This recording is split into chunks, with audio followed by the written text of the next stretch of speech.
I was 21, and I was at UCLA a month before the dormitories opened up because I'd been hobbled by chronic fatigue syndrome for the previous 7 months, and my family had suggested doctors that I could see in Southern California, and I didn't want to pay for a hotel, so I was just living out of my car, sleeping in the bushes outside a girls' softball field. And so I was feeling pretty desperate, pretty lonely. I was pretty much on my own for a month before school started.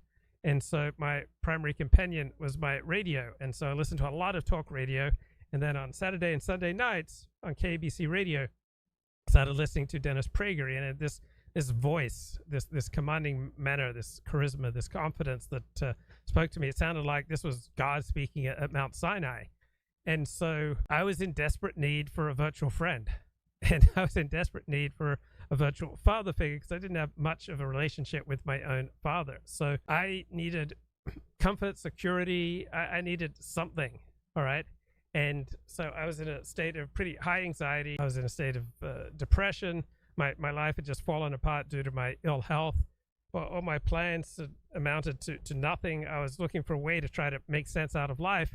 Then Dennis Prager came along, and I embraced his approach. It's like, oh yeah, God, Judaism, ethical monotheism, right? I want to enroll in the fight for good values, right?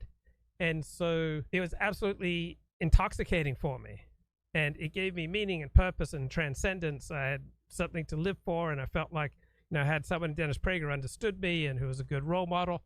And I preferred my virtual father to my real father.